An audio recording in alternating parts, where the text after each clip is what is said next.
everything else versus Bitcoin essentially gets spent and dies. I want to be able to have reactive security, and I think Opvault is today the most straightforward, easiest to use way to do that. I will not be insulted by a clockmaker.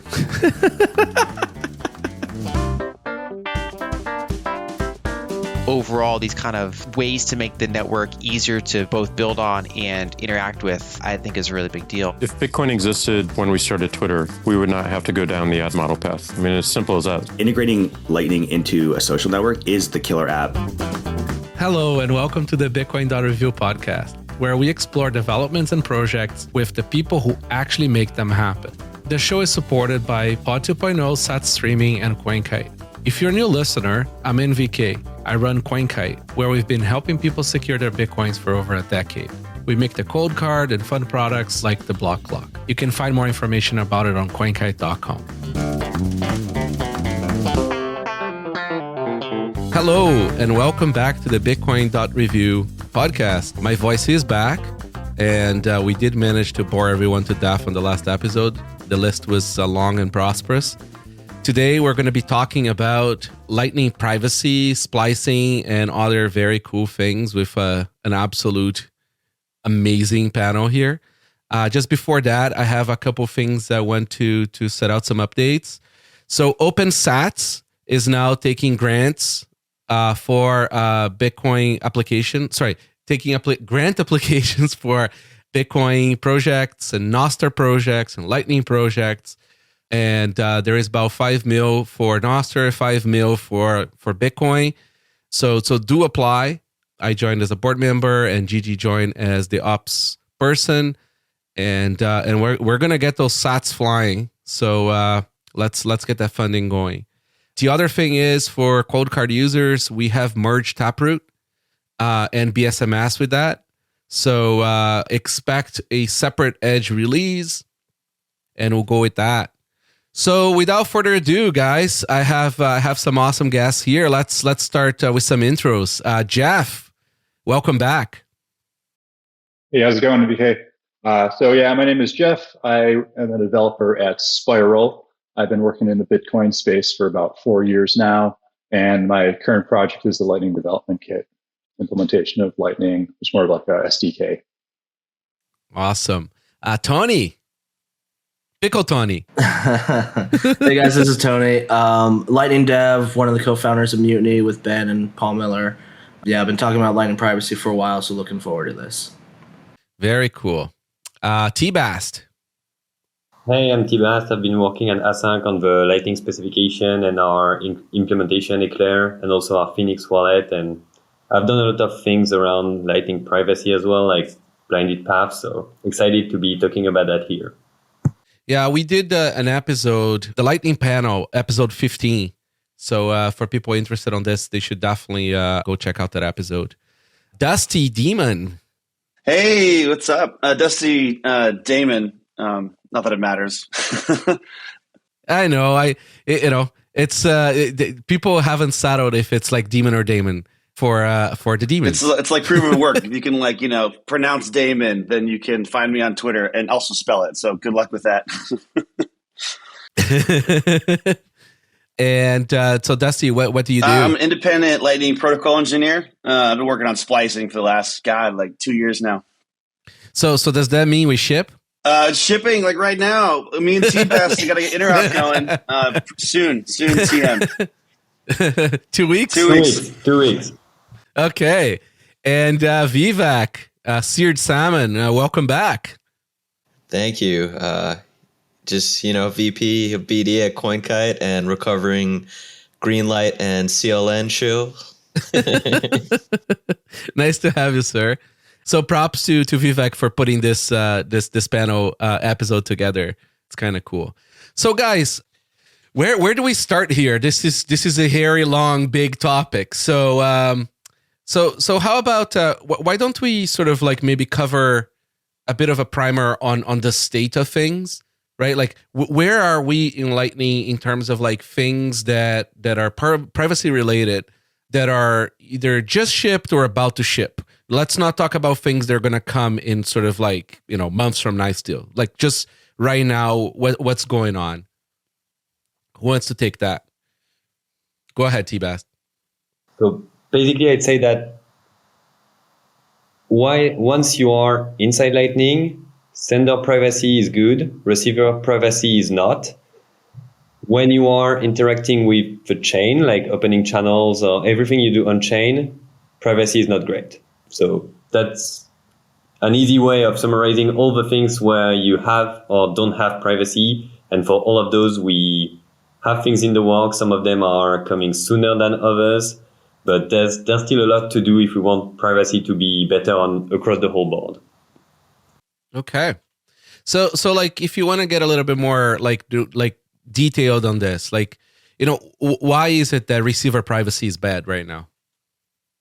Receiver privacy is bad for many reasons. First of all, when you receive a payment at the cryptographic level, because of onion routing, the guy just before you shouldn't be able to infer that you are the final recipient.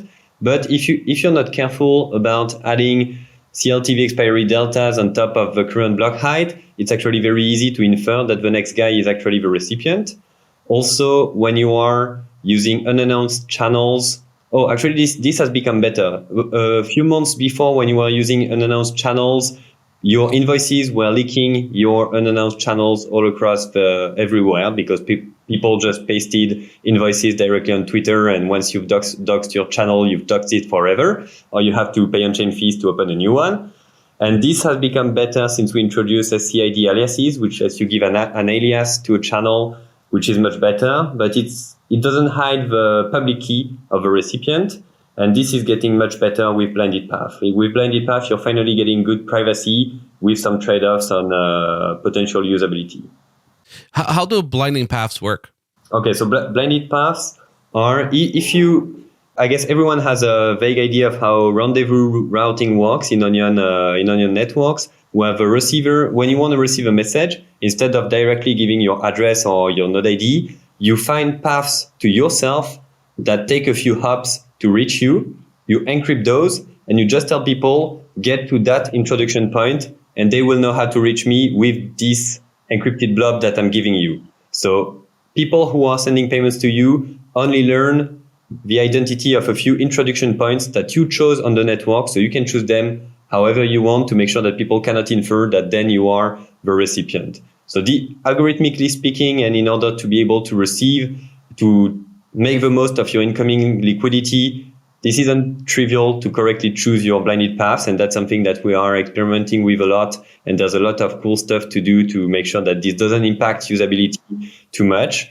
But in theory, once you're able to choose routes that still allow you to have enough incoming liquidity, you're able to make people enter a route towards you, far away from you, or at least in different places in the network, so that they just have no way of figuring out what node ID you are. And it's even better if you are a wallet user that doesn't have any public announced channel, because then no one should see your node ID anywhere. You have no reason to advertise anything.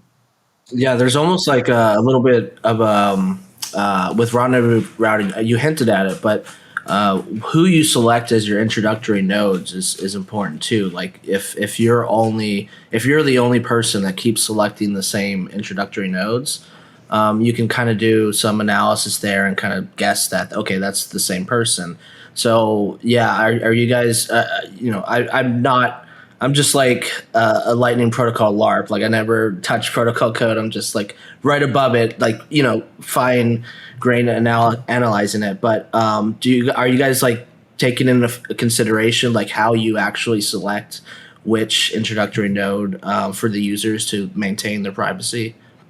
Yeah, sure. That's something we are working on. At first, I thought that the hard part was coming out with cryptography to protect that, but then it's only just the first step, actually. Just like doing onion routing and saying, oh, in Tor, we are using onion routing, so everything is private, was only the first step and is just not enough. It's the same here.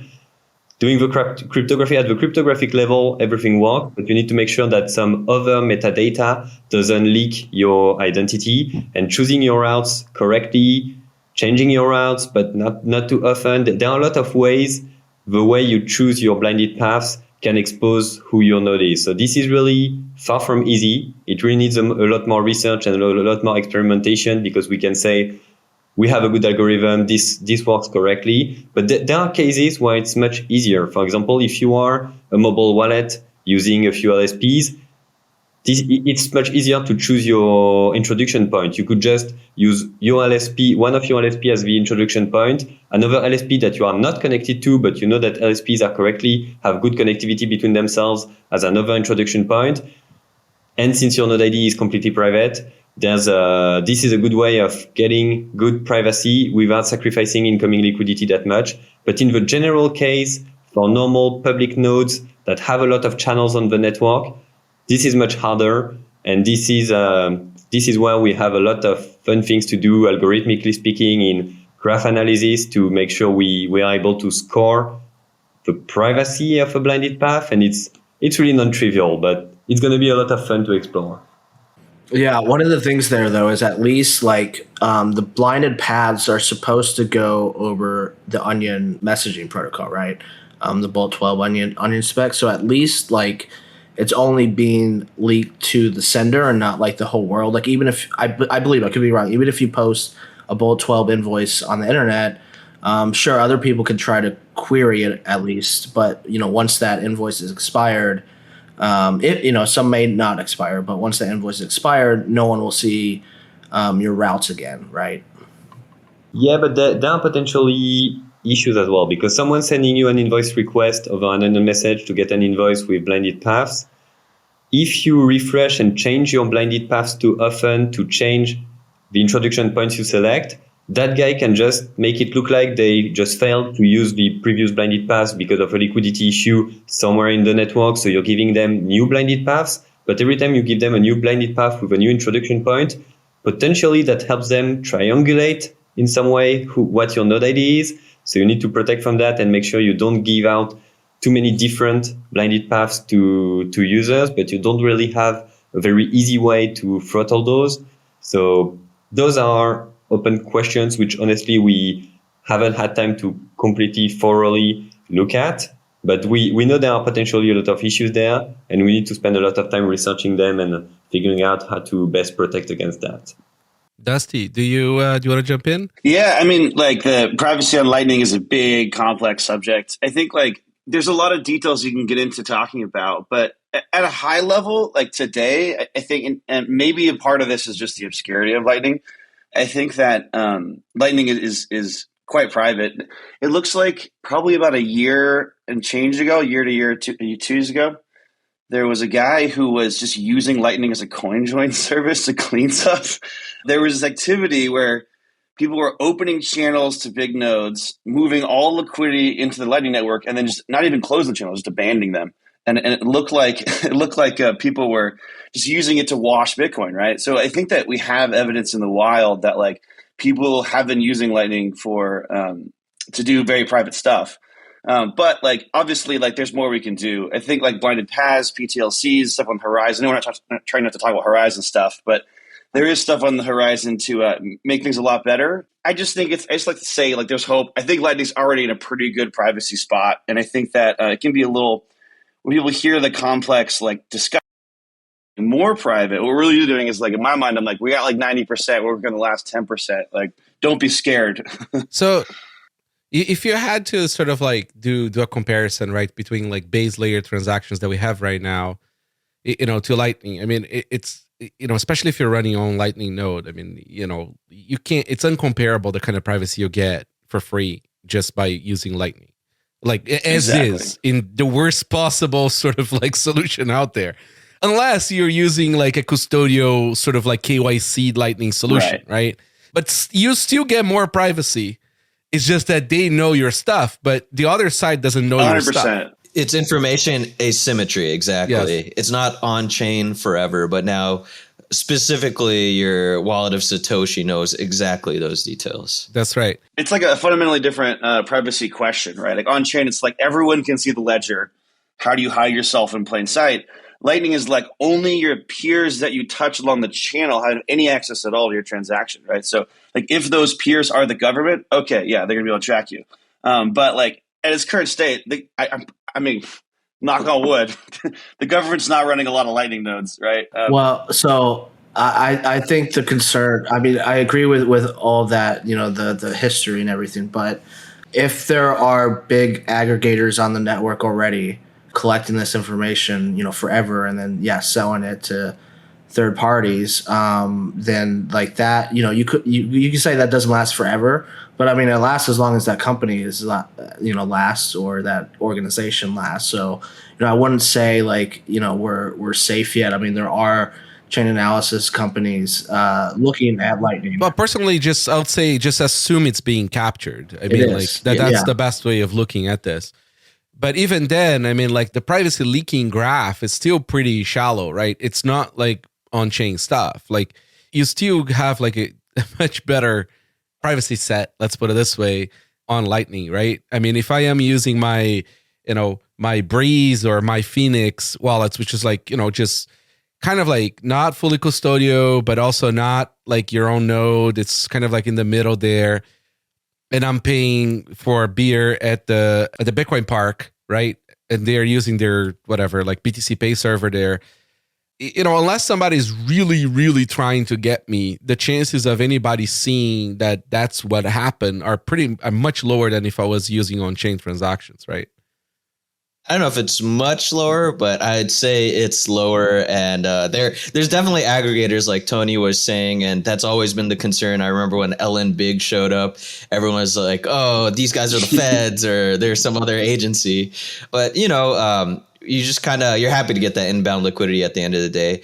I actually want to go higher level and just get our principles first, fundamentals established for the Lightning Network, the challenges for the privacy. I think I've heard Tbast and Tony explain it. For those who haven't checked out their contributions, you should definitely check it out. Tbast has an amazing chapter in the Mastering Lightning book, which I recommend nonstop. And then Tony just sprung onto the scene, I think in 2021 with a massive privacy article describing issues with payment hashes, hash correlation along paths. So from a high level approach, Tbast, can you explain how, I guess, is it Bolt 1 or something, the init messages with noise XK, basically how the sender is always unknown and the receiver used to be known, and the challenges with that in regards to unannounced channels, which were mistakenly called private channels back in the day? Okay, so I'm not sure I'm going to be exactly answering your question, but I think it will encompass what you'd like.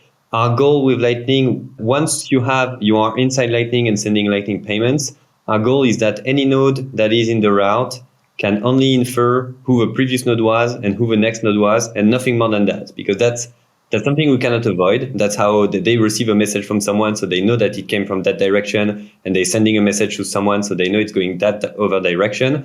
But we want to remove anything else they could use to track you. So right now, we're using the same payment hash across the whole route, which is an issue. PTLCs will fix that. That also means that the sender, for example, should not be able to infer who the recipient is based on only potentially an invoice. The issue right now is that in the Bolt 11 invoice, when it doesn't yet support SCID aliases, is that you are leaking both your node ID, which you don't actually really have to, but it's a bit inconvenient to hide it with Bolt 11 currently, and exactly the channels that tell people how to reach you and who you are connected to. So this part is more about the intersection between Lightning and Onchain. And that's where we really need to distinguish the privacy challenges once you are purely off-chain and the privacy challenges when intersecting between on-chain and off-chain, because the way we fix each of those are really different. They are completely orthogonal and operating at different layers of the stack and require very different solutions. And to be honest, I think that we have good ideas on how to somewhat easily fix at the protocol level almost everything that happens once you are in Lightning and sending payments. It's much harder to find changes that are only at the protocol level and that will fix the potential privacy leaks when you are doing on-chain to off-chain stuff. So does that answer what you wanted, or is there still something that I missed? No, that's pretty good. I just mainly wanted to touch on exactly what you said, how we're kind of piggybacking off of all the on-chain activity, with the SCIDs, and maybe I can ask Tony about the alias change that happened for zero conf and maybe some goodness there. Yeah, I mean that was huge. I know my article, bytesjourney.com/lightning privacy. I can put it in the show notes.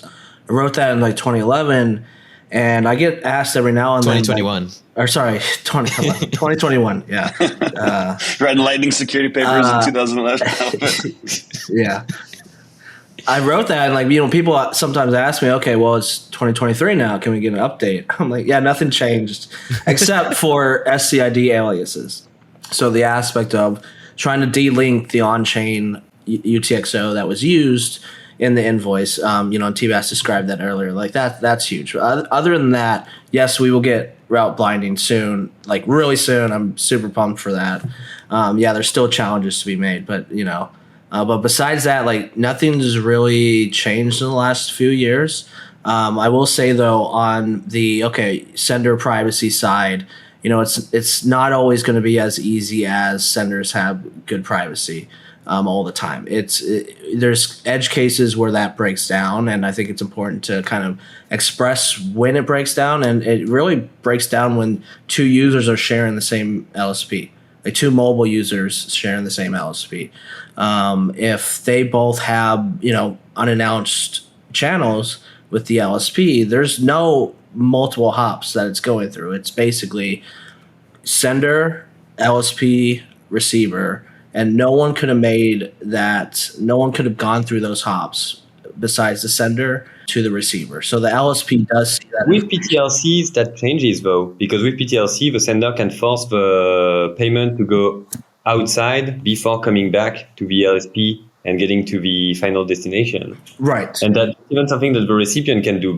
When they're using a blinded path, they can force the blinded path to start at another point than their LSP to make sure that even if someone is using the same LSP, they're first kind of going out of that walled garden and then coming back in, which when you are using the same payment hash doesn't do anything. But when you are using PTLCs, could be useful, even though you could still correlate with timing, amounts, CLTVs. Yeah. It only works when you have enough volume, when you start fuzzing those amounts, which is hard to evaluate how much it does work. But I think there are ways to make it better, to at least make it not completely terrible. Tbast, would you say then that, like, for that scenario, the LSP wouldn't be the introduction point on the blinded route? And if so, how would a mobile user choose a different introductory point?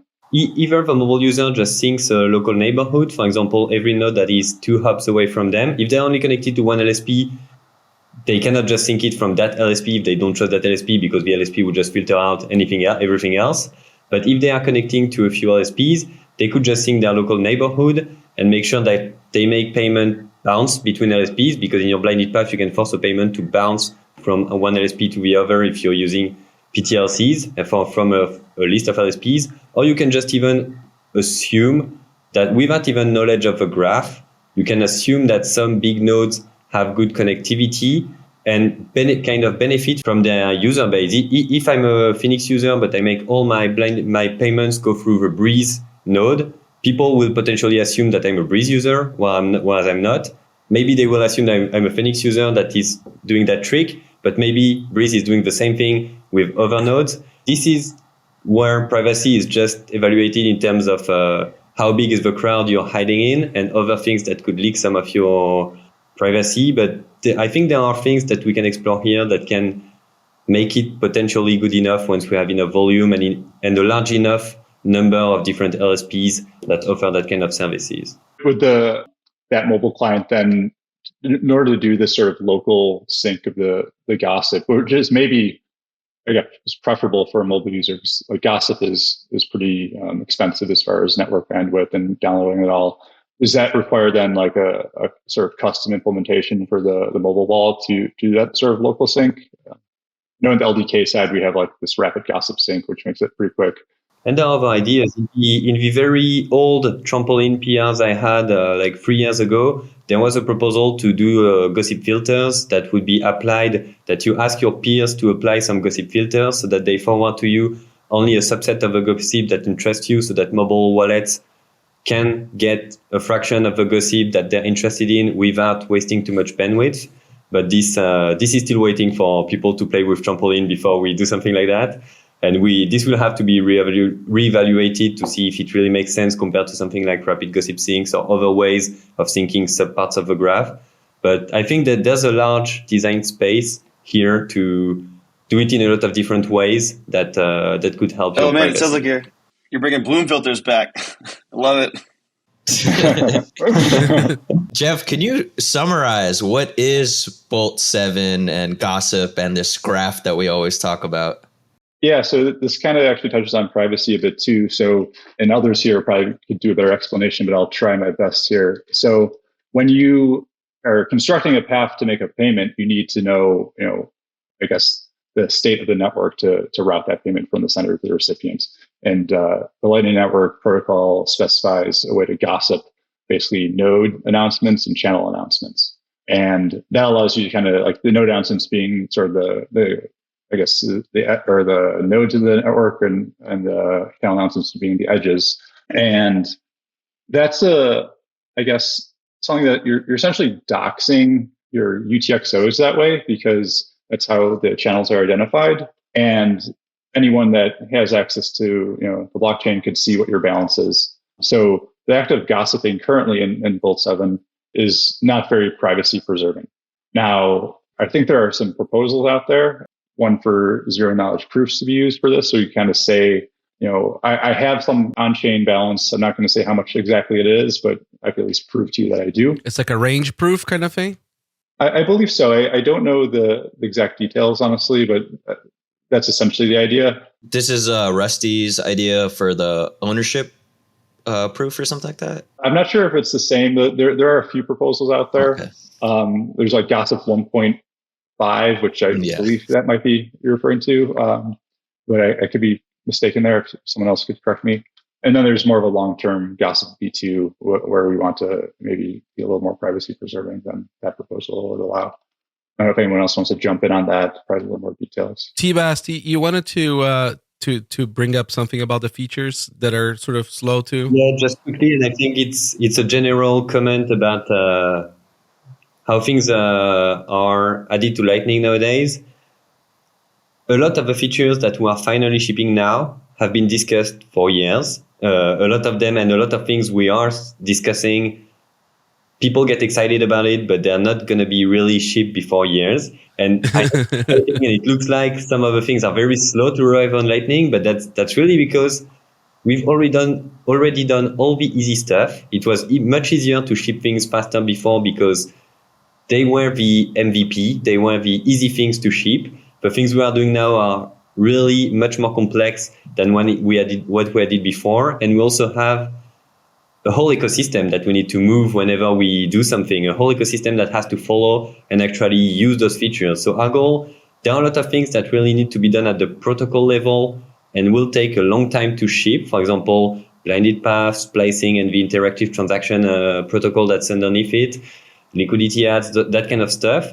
But the goal is that what we are trying to add right now are big building blocks that can then let people build new stuff, build cool stuff without too many protocol changes. This really lets other people build on top things that are still quite low level. Things like, for example, maybe we'll go into it afterwards, things like LN Vortex, that kind of stuff are much easier to build with the protocol changes that we are creating now. We're creating more flexibility, growing the design space for people who are building on top of a Lightning implementation to actually be able to do something about privacy, for example, to do something about a lot of low-level aspects of Lightning.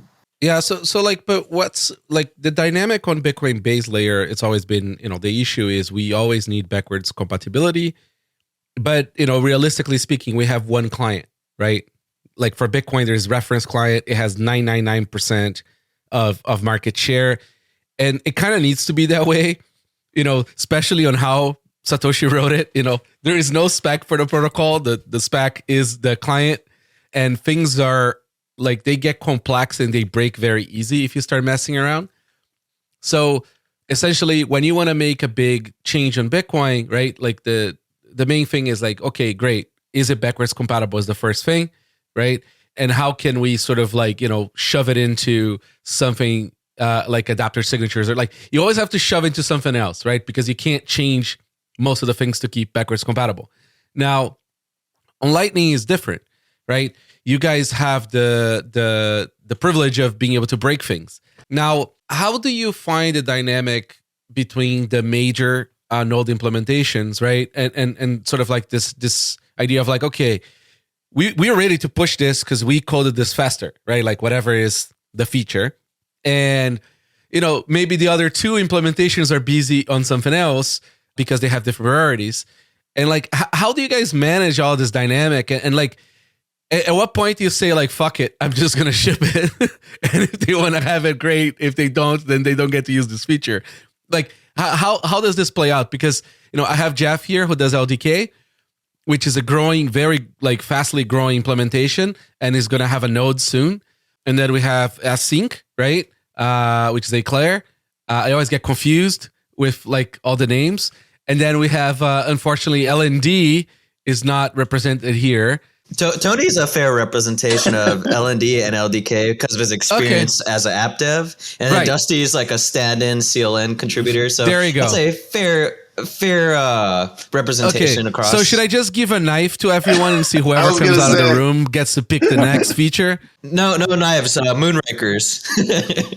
There's definitely a temptation to sort of move fast like that, and it's you have to resist in some respects. So like for Bolt 12, for instance, people have wanted Bolt 12 for a long time. I've been hearing as a unicorn feature that one day is going to happen. One day. So we are really close actually now. But the point I wanted to make regarding Bolts, 2 months maybe.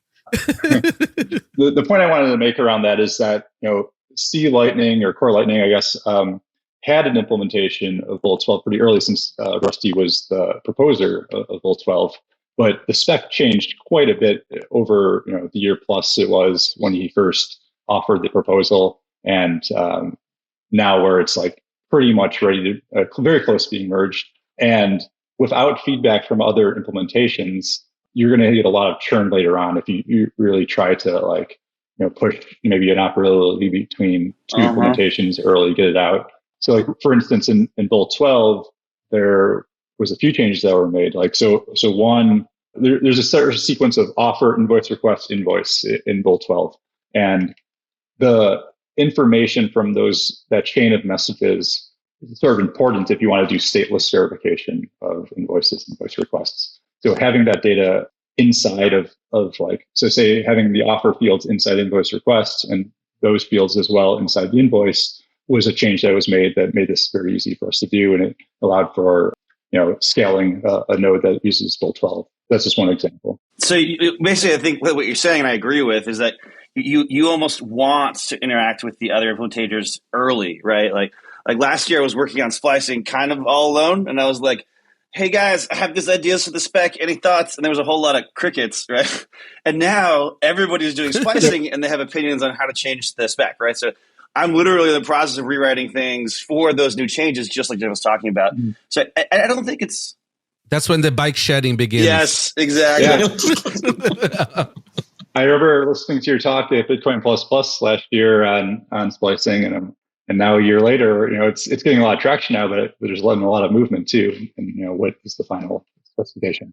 So Jeff, here's a related question, a bit tangent, but so if we already had, say, 3 node implementations, right?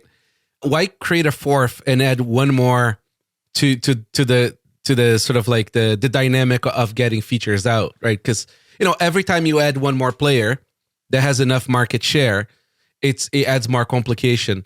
I mean, I love LDK. I'm not like, that's not a criticism of LDK. I'm just curious, what was the rationale for that, aside from just like we want to do things in a certain different way, so it's worth adding one more implementation to the market? Well, the more the merrier, right?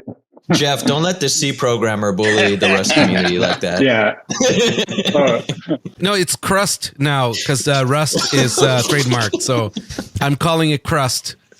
I think that's been resolved. But yeah, so we had a different approach, right? So we saw a sort of gap in mobile wallet usages of Lightning, or like there were many usages that were very custodial. They might be relying on servers, and not having an easy path for Bitcoin wallets to add Lightning was something we saw as a gap in the ecosystem. So that was the primary reason I believe that LDK was sort of pitched in that direction, I suppose. We do use Rust compared to other implementations like C and Go, and I guess Eclair is Scala, is it? Might be off on that. Yeah, so Rust is a very secure language too. So having that aspect and allowing for language bindings on top of that, so developers that are writing sort of mobile first can work in their language of preference was another draw for LDK. Okay. I just want to say it. All implementations that I'm not working on are stupid. Just kidding. I think in reality, like the implementations they're finding their own niches of like things they're better at, and I think that's one of the advantages of multiple implementations, and that's just kind of it's kind of good. I think everyone's sort of like as the years go by, getting more and more into their own specific niches.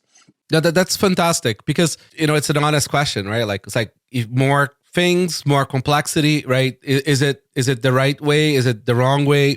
It's a big market and people are going to want different things. So it's kind of cool to see that like the implementations are getting less fighty and more sort of like finding their own niche. So they're not sort of like so much on top of each other because, there's only so many customers too for now. Sorry, Tbast. From the spec point of view, I'm really happy that there's a fourth implementation because the ideal thing when you start working on a new big spec feature is to have another implementation start working on it almost at the same time as you, because doing it on your own means that whenever someone will come 1 year later, they will want to change everything, potentially for a good reason, but you're wasting a bit of time. But when we only had 3 implementations, and since people have different short-term focus and everything we're doing takes a lot of time, so people cannot be working on all the things at the same time, we have a better chance at finding 2 implementations that work on the same stuff for almost each big feature that we are working on. And I really think this helps.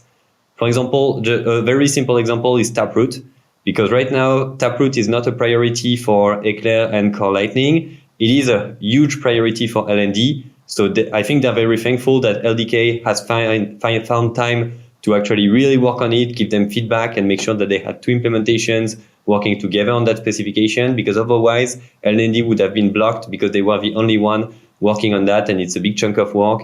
And Core Lightning and Eclair thought it was more important to start with things like splicing and dual funding before moving on to Taproot. So I think 4 implementations that are really committed to working on Lightning, on collaborating at the spec level is much better than 3. Maybe 5 would be okay, but maybe it would be too much. I don't know. I don't want to speak for L&D necessarily, but having Arik and Wilmer from LDK kind of pushing forward on the Taproot specification, I think has been a boon for that work, I guess. I mean, adding a new crypto primitive is a ginormous amount of work. I mean, it seems simple, but it's not. There's all the bindings, there's everything else, and it's all money handling code now, right? This is not just business logic. That's. I mean, I can speak from our hardware wallet perspective. I mean, we just merged Taproot, and we don't trust the implementation yet for money handling. So it's going to go in a second release as a separate release. It's ginormous, but it does allow for a bunch of new cool shit that it can do. Now, the question always is like, is the new cool shit actually useful to the users like soon, or is it just like catnip? Developer make work because every developer wants to work on the new cool shit. Depends on what you mean by soon. Is soon 5 years? I'd want to say that, it's good that we have 4 implementations now. I think there was more of a stagnation or stalemate when it was 3. I don't agree necessarily that there were blockers, because I've seen implementations release their own features as experimental and gain adoption for whatever nodes that actually do run it. But you're right, the interop missing is detrimental for the network. It almost causes an externality if they're not doing something, for example, like forwarding onion messages or something, things like that. And I think because there were 3 before, the app developers also grew frustrated. And then there's been things that bloomed out of that, such as LNURL. They were very frustrated with the stagnation or the disagreeability, so they kind of took things into their own hands. But in a good way, it's sort of like when the practical people that may not have the best sort of technical solution put it out, the market starts to take, often puts a fire in the ass of the people who can ship the better sort of implementation of something, yes. Right? So like that was one of the things that I liked the most about LNURL. Like it fucking works. Does it leak privacy? Does it have major issues? Absolutely, right? But it fucking works. And now we have LN proxy, for example, too, right? And these things are going to keep on happening, and pushing the other people to sort of get going. And also, like, in a way, it helps people who are going to put the hard time, like a lot of time on hard code, like it validates to them that the market wants the feature as well, right? Because everybody wants bolt 12. Yeah. Right. Yeah. Okay, great. When you ask something, like, of course, people are going to say yes, but do you know if the market actually wants the feature, right? Like the LNURL to me just proved that there is like this massive market demand for something like that. I think it's sort of like a nice indicator there.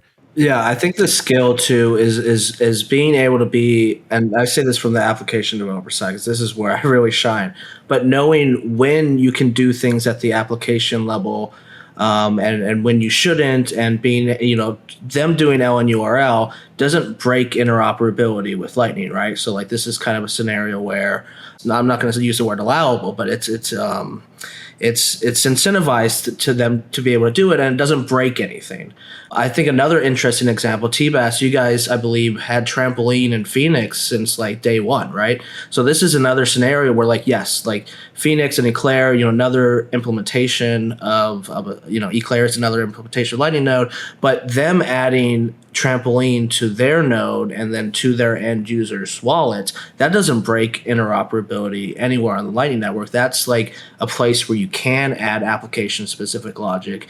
And then MVK, you brought up LN proxy. Like this is another application where it's like, okay, let's add some privacy to the Lightning Network, and this is kind of how we do it in Mutiny Wallet too. With we use the voltage LSP to hide the receiver's pub key. It just looks like it's voltage's pub key on one of their nodes. This is another case where we can add some application logic until we get the protocol features that we need to get, but it doesn't break anything else. So it's like a way to add and innovate on top of it. So like one super important thing that you get from Bitcoin is this like extreme backwards compatibility.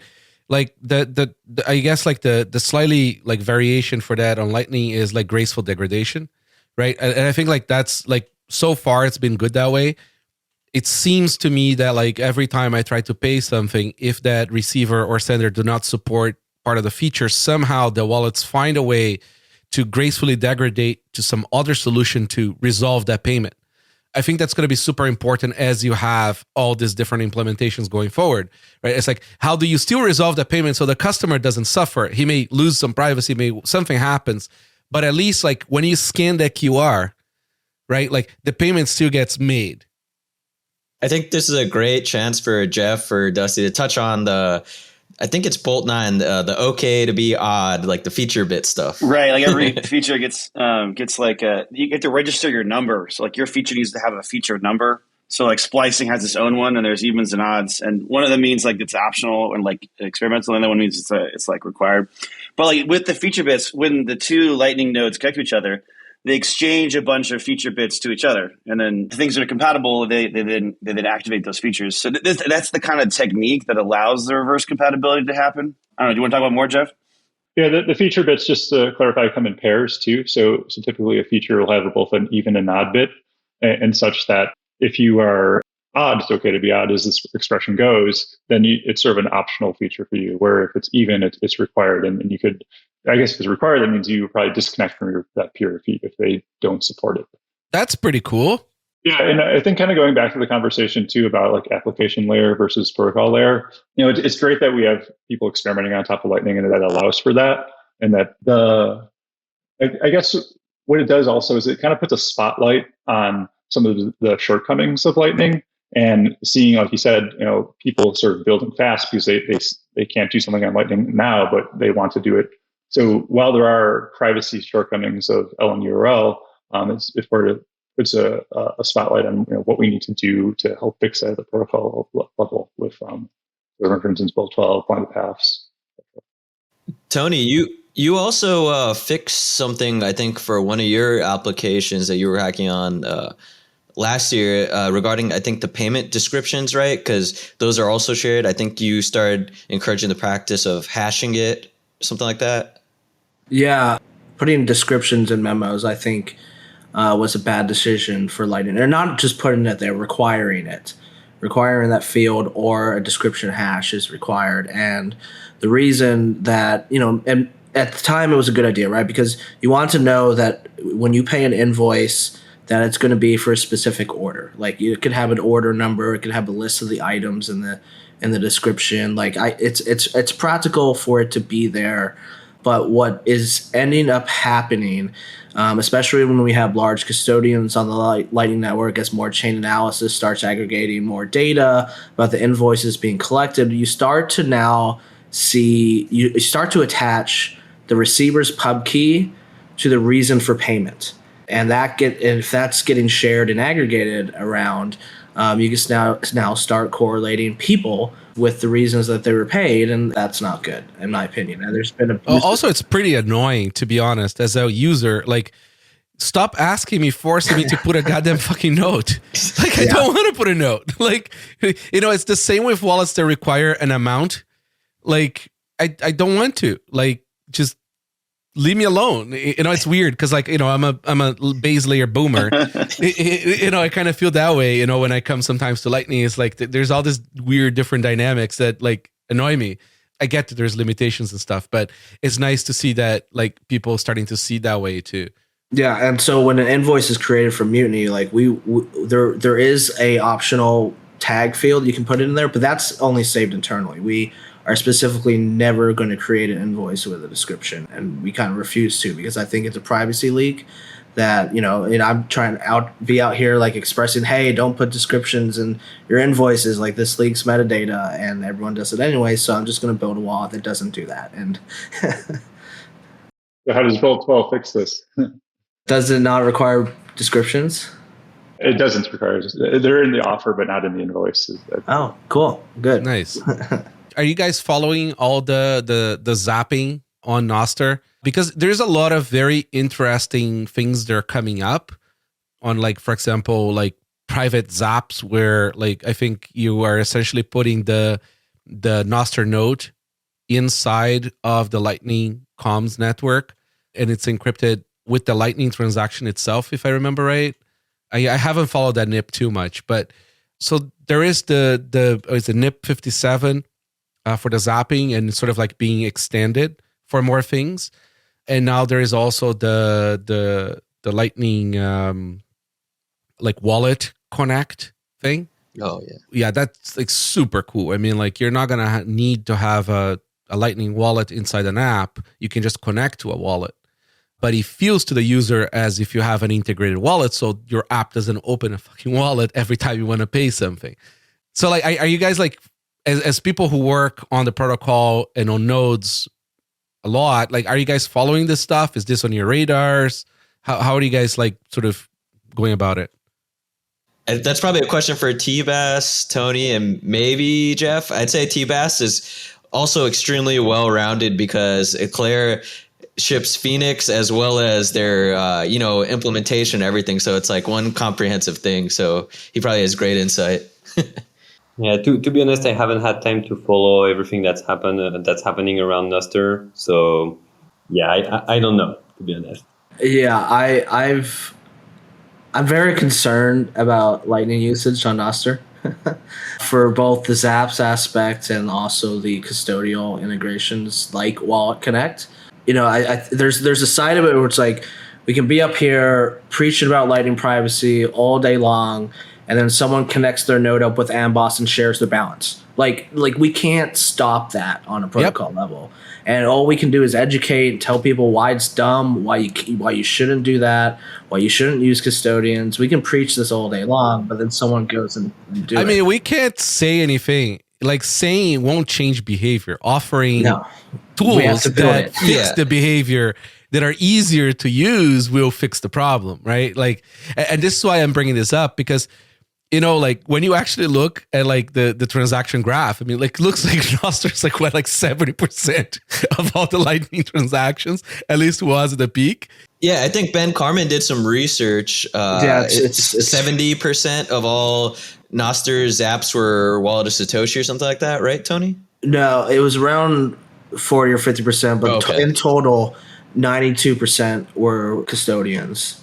Yeah, I think you have to be also very careful about custodians with this, because there's a censorship resistant aspect, not just the privacy aspect. So if you have someone who wants to receive zaps and they're a dissident in a country, say like in Iran, there could be a problem with censorship from I guess different regulators, and so you have to be very careful about the services you use. Or I mean, you could be going to jail because you're sending money to a country you're not allowed to send money from your country, right? Yep. Like they literally have laws that do that.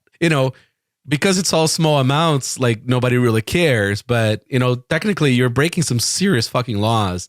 And if there was interest taken on this, it would be a big deal. Well, but then the aggregation amount too, right? Like, yeah, everyone says, "Oh, I just put $5 worth of Bitcoin on Wallet Satoshi." But if that $5 adds up hundreds of thousands of users, then you start to get a lot of money that could be rug pulled all at once or seized. To be fair, like that's probably more what's going to happen than anything else. Or price appreciation, right? In 2031, that you get a knock on the door. Why'd you give this Iranian $20,000? Right, like wasn't it a lot of the Silk Road data was collected and used for chain analysis data too? So it's like, yeah, this is a custodian. That data wasn't on chain. Not all of it. But, you have a seizure of servers, and then now that data is basically set in stone because it was collected and is going to be and has been used to prosecute people. Mm-hmm. Okay. So like, is that Dusty also like the Nostr stuff is not something you're paying attention right now? I think Bitcoin has reached this point where there are so many things happening that no one person can keep up with all of it, right? Like, I feel like just keeping up with all of everything happening in Lightning is like a full-time, job on the side of my existing job, right? So the Nostr stuff, like, I find it very exciting that PGP never took off. Nostr feels to me like a PGP replacement that is taking off, and I'm excited that's happening. I have one. Oh my god, I'm guilty of this. My Nostr account is on a custodial connected app. But like for me, I'm just looking at it. I just want to see it. I'm not putting any real money on there. I'm just sort of like checking it out. But I think Tony's absolutely right. The way we solve this problem, or what it was MK that said it, the way we solve this problem is we need to make the self-custody solutions as close to as easy as the custodial ones as possible, right? We got to remove the barriers, make it easy to do it correctly. And then we can evangelize doing it correctly to people and like actually have that movement get some teeth. Yeah, it's important just to provide that option. People will use custodial services, but they need to have the opportunity to self-custody. Well, I mean, being very realistic, like Lightning doesn't scale past a certain amount too, right? So base layer takes us from like, having cuck money, right? Having a central bank to not having a central bank, right? Like, and like it's more akin to Fedwire. Hey, great. We can now send each other $1 million for like reasonable fees and nobody can stop us, right? Now, we can't buy coffee on base layer as people are, I don't know, somehow people are surprised that the fees are going to be high. Like, sure, it's the degen right now who are clogging up the pipes, but like soon it's going to be just the population of the world, right? And Lightning is like fully dependent on base layer. Right. So there is also a scaling limit to Lightning as is. I mean, maybe you guys can educate me on like very cool things on how we can do things better and more scalable. But Splicing. Lightning, yeah, we're gonna get there. So like, but like Lightning as is, right? Like it doesn't scale to 1 billion people. Like you cannot do like 1 billion payment channels like right now. You just can't. So, and the world has 8 billion people. So like, there is a scale here that we're going to slowly get into. So it sounds like splicing has both like this amazing privacy aspects to it, and then it has very cool scaling things too, and also incredible like economic advances too. So who wants to explain splicing? I could try. I think like it's just like you said. There's like 3 different things there. It's a whole complex rabbit hole. But simply put, it's the ability to resize Lightning channels without closing them.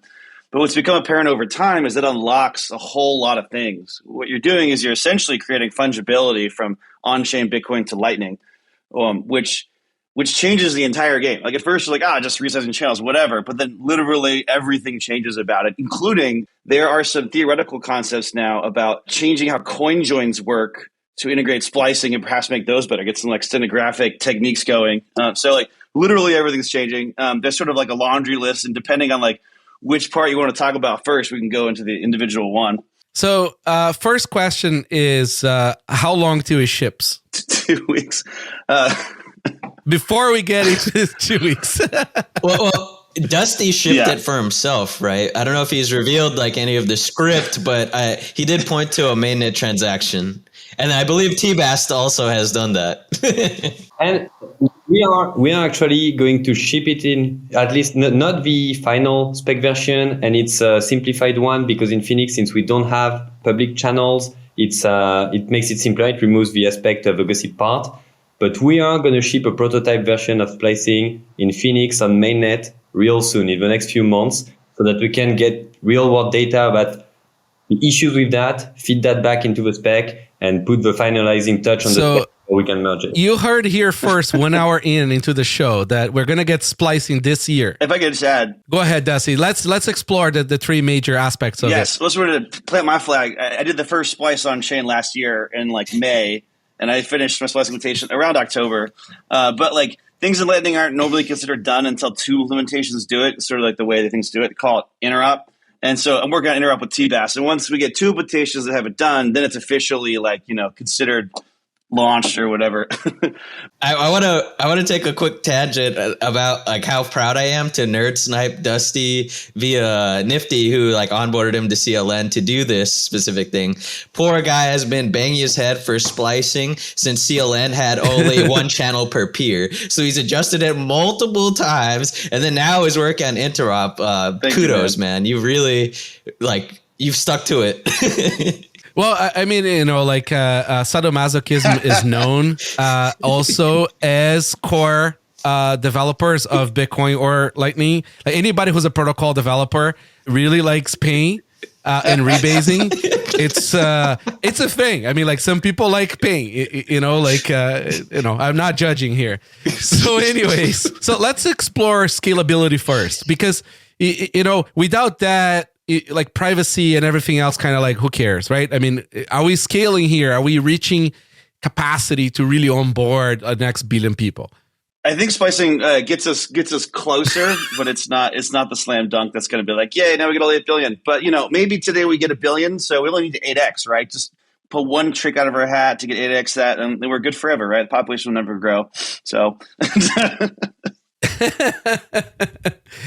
What it gets you is that you now get to use only 1 UTXO per user, and you just update that UTXO. But right now we need multiple UTXOs per users.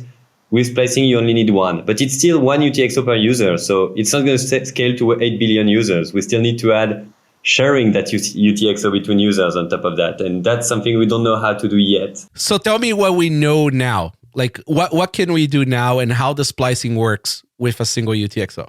Yeah, this part is really simple. Right now, that means you have a lot of channels. Whenever you have 1 channel in your mobile wallet, whenever you would have wanted to open a new channel, you just instead update your existing channel. So you're basically spending that UTXO, creating another UTXO for that channel. So you're still sticking to one UTXO per user. You have to make on-chain transactions, but at least you only use one UTXO per user. And for pairs of nodes, or routing nodes, you basically need only one or a few UTXOs per pair of nodes, because you may still want to have multiple channels with peers you are relaying a lot of payments to, because channels are still limited in the number of payments that can be pending. You may want to have one public channel and unannounced channels on top of that to hide some of your balance. There are reasons to keep multiple channels between pairs of users, pairs of nodes, but you're going to need fewer of them than today. Today, you end up having too many channels with those peers because you don't want to close them and then make another transaction to open a new one, because it costs you 2 transactions. Whereas with splicing, updating a channel costs only 1 transaction, and you can also batch it with other things that you want it to do to make it more efficient. Yeah, I think the Blockspace argument there is what Tbast was getting at too. What we see today with high fees, if you have to close a channel then reopen it, that's going to cost basically twice as much. So splicing is going to help with that. And the beauty of all of this is the Lightning node itself experiences no downtime, right? You can still be paying each other for all the nodes that understand the new form of gossip, but even like the old form of gossip, I guess, like they'll see it as like that SCID, the original one closed and there's a new one, right? Yeah, I think the way to think of it is like when you want to use Lightning, you have to basically plant your stake or your flag on the blockchain. And there's only so much space in the blockchain. And splicing, like legitimately, can double or triple our capacity by reducing the blockchain usage by that much, or potentially even more, right? It's kind of hard to know exactly the number. So we just tripled the capacity of Lightning, right? All we need is like a couple more triplings, and we can get to 1 billion people, right? Obviously, I think the next, as we go down, we're getting to harder and harder things. How do we actually triple it again is going to be a lot harder than splicing was. And then the next time we try to triple it, it's going to be impossibly difficult. But I think if we can get if some changes do come through on the core layer, there are some really interesting stuff that can be done. And we're kind of inching closer to maybe the world scalable, but I don't know what the future is going to hold. We'll see. So what changes to Bitcoin Core do you need? APO. Let's just put them all here, because then people will definitely make the changes. APO is a big one. Signature input aggregation would be another big one. I'm trying to think. The mempool stuff would be awesome to see fixed. We're wasting a lot of block space. Package relay. We're wasting a lot of space with these anchors. That could all go away with those. Those are the 3 that come to mind. You guys got any other core projects you guys are favoring? Some of the transaction V3 stuff to kind of help package against relay, attacks on Lightning. Yeah. In the short term, I would really like to see package relay and ephemeral anchors, because that's something that's only a policy change. So in theory, package relay shouldn't be hard to change. It's not consensus. Yeah, so it should be easier to change. It's actually, people are working on that. It's making progress, but like everything, it takes time, because you want to make sure you don't create new DOS issues and you really fix the problems you are trying to fix. But this would have had a huge impact on Lightning, especially nowadays with the high fee situation, because once we have that, we can actually make the commitment transactions pay 0 fees and only pay fees by doing CPFP, which means that when you are touching the chain, you see exactly why you have to pay fees, and you can choose that fee rate. But then once you're in Lightning, you are completely decorrelated from on-chain fees. Whereas nowadays, this is not the case, because since the commitment transaction needs to pay a fee that has to be able to at least enter the mempool, whenever you add PTLCs to a channel, you have to take into account the fact that the commitment transaction is getting bigger, so it has to pay more fees. So potentially you're restricting how much the user can use from its channel balance, which is really annoying and impossible to understand for users and impossible to explain to normal users. So that's something we've always wanted to get rid of. We know the fix. It's easy. We just make the commit transaction pay 0 fees, but it needs that package relay and ephemeral anchors change in the Bitcoin policy logic. So I mean, technically, you could just fork and start doing that. I mean, it's just a policy. It's not really that big of a deal. I think we're going to actually start seeing a lot more of standardness and other things starting to change. I think we're going now towards a direction where we're going to see more balkanization on core non-consensus rules. Fortunately, people like the non-full RBF people probably just learn now that why you need full RBF, because the fees are high. But It goes both ways, right? You're going to find also reasons why, like, core wanting to sort of keep something tidy in a certain way, like it's not accepted by the rest of the network. Again, if it's not consensus, you can do whatever the fuck you want with your node. So here's a question. How does it leverage APO, like the change you were mentioning? Oh, APO is so exciting. Well, I mean, the big thing about APO is that the Lightning database is going to go way smaller, which isn't necessarily an on-chain thing. But like currently, whenever you do a Lightning transaction, what we're really doing behind the scenes is we're making a whole bunch of Bitcoin transactions that we sign and just never actually publish. And so we end up with this, if you do thousands of payments, each one of those payments is a whole collection of transactions we made to go along with that. You end up with tens of thousands, hundreds of thousands of Bitcoin, unpublished Bitcoin transactions. And with APO, all of that kind of goes away. The big thing is because when you chain multiple transactions together, like I publish this transaction which spends into this transaction with that one, ABC, all kind of child of each other, they have to be signed referencing who their parent is, right? And APO allows us to separate that bond, be like, this child transaction, we can sign it for any parent at all. And that just makes Lightning just so much better in general. But it also makes things like watchtowers a lot better. It just fixes the entire everything basically. And to me, I don't think it's not a controversial change, which is maybe why it's not getting a lot of attention. It's just there's nothing wrong with it. It's sort of an obvious next step improvement for Bitcoin. In my eyes, I haven't seen a good critique of it. Famous last words. Yeah, I was just about to say what Dusty's referring to is LN symmetry, previously known as L2, and it has channel factory benefits and things of that nature. I do disagree that APO soft fork is not controversial. I think it's actually any soft fork by definition is extremely controversial. But nevertheless, it is very exciting to see if it does come to fruition, because it's been in the works for a very long time, as in other names as SIGHASH no input, many other things like that. So I don't know. We'll see where that ends up, perhaps. I don't know. I'm partial to CTV and Upvault sort of path there because I really want to see that stuff happen. I think you can do some of that stuff with CTV instead of APO. You cannot. You need another software for a check stick from stack. That's right. So it gets very hairy about who wants which soft fork for which purpose, because the covenants, Oh, dude, it's going to be first, it's going to be very hard to get any soft fork done in the next few years, realistically speaking. We can't even agree on how to activate it, which is even more contentious than the actual content.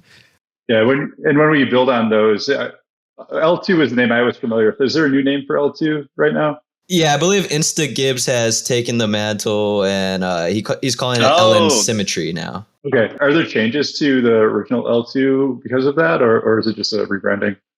I think there are some changes. He's just kind of putting it all together with the new package relay stuff and ephemeral anchors, all the new innovations recent to Bitcoin. I think he's taken a lot of Anthony Towns' feedbacks and previous Christian Decker's work, and he's put it all together in one comprehensive thing. There's a Chain Code Labs podcast episode where he discussed it in deeper detail. Yeah, I'll have to take a look at that. As we add new support at the base layer for these sort of enhancements to Lightning, new challenges are going to arise, of course. With L2. From what I remember, there was it's a different punishment. Or symmetry, right? There'd be a different punishment mechanism, is what exactly. I recall. And so there's issues around that. And then I think channel factories were mentioned at one point, and how that is practically managed, I think, is probably and I'm pretty sure Burak is going to be the only person who tests it. What an amazing event that was! The fact that nobody had tested. Classic. But it also shows how many not a lot of adversarial work being done, right? Practical for real. There is no real adversaries right now trying to break it and trying to steal that money, right? That's why we have people like Gleb, Antoine, Tony, Paul, and Ben, Clara. I wouldn't say that there's nobody testing. I think that's very unfair. I think the protocol process of 2 implementations, I think that weeds out a lot of issues from a bug standpoint to multiple brains looking at it standpoint in depth. But also, there are people trying to break things actively all the time. They don't catch anything, or they don't catch everything all the time. In fact, you could say, like, I mean, there's over $100 million worth of Bitcoin on Lightning currently. I mean, that's a big bounty. Like, I know there are people attacking Lightning. I've done my fair share. I think we got to talk about that for sure. How you, what's it called? You probed all of Tbast's private channels. Yeah, because he was the biggest node. Yeah, well, yeah. Then there are attacks, but there's a lot of attacks that are just privacy level because the security level is pretty good and has been tested and is being tested. But yeah, going back to that, like if you go to hiddenlightningnetwork.com, there's a list of I think almost 10,000 different private channels that I probed out.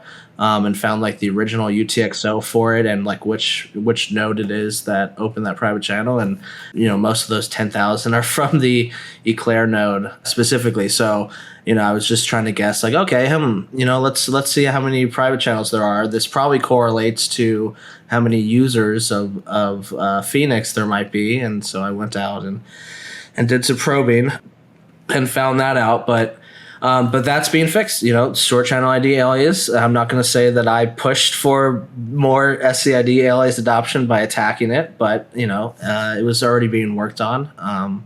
Just sort of finally happened. And now I can't do that anymore. And I stopped probing. So that's just like one scenario where, I like attacking. I like looking in depth on things. I think channel jamming is the one I think people are.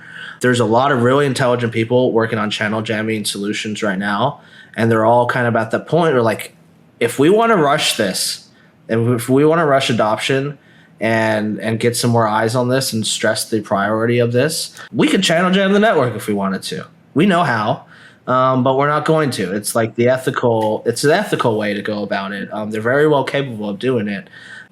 Claire and Antoine, especially on the channel jamming research, but. It's one of those cases where like just do it, guys. Just do it.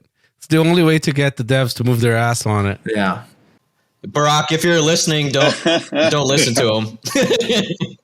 Hey, Barack, I'll buy you a beer if you jam the entire Lightning network.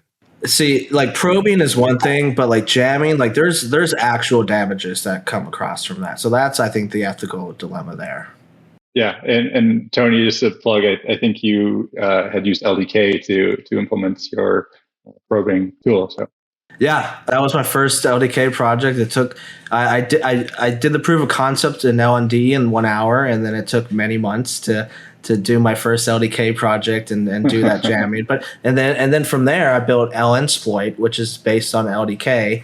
And it's the whole concept of attacking the Lightning Network. That was when, right after Barack released that vulnerability that broke all LMD nodes, I reproduced it inside LNsploit. Me, Ben Carmen, hacked on that a little bit. And then we demonstrated it at TabConf on RegTest, where we actually went through, used LNsploit to like broadcast the bad transactions, break an LND node, and to and to do a forced closure on a previous state. And we did that all with LDK. And like that's something that would have been very hard or almost impossible for me to have figured out how to do with LND or other implementations. And that's just like a kudos to LDK and the customizability you can do with that. But yeah, that's I'm on my like 4th or 5th LDK project now. It's a lot easier. So appreciate all the efforts there. So that was another fascinating thing to me. Just naturally being at Blockstream previously, I approached things more from the spec angle. So I had a great time always chatting with Tony because he's approaching things from the app dev angle, more from like a routing node operator. So, Tony, can you touch on like some of those shadow channel theses you had, like basically how people had their private channel and their public channel, and the public channel shows a certain amount, but the private channel is the one with the actual depth. And then when you try to probe, it automatically leaches onto like the public one. Like you knew all the works. Yeah. I don't know if there was an actual term for it. I've just been calling them shadow channels. The idea of having one smaller public channel, and that's what people see on the graph. And then you have bigger channels behind that, and those are all private channels. And, one of the things that would have helped is some of the SCID alias stuff, which is, had been fixed anyway. So, that doesn't help that one as much anymore. But from a from a balance probing angle, it makes it a lot more difficult to do accurate balance probing if your actual depth of how much you could route is not only hidden behind that public channel, but also you can't hit the limits. You can't go above the limits of the channel itself in a single payment. So you may have just like a 1 million sat channel that's public, and you have like a 10 million sat channel underneath it. No one can actually balance probe that whole 10 million.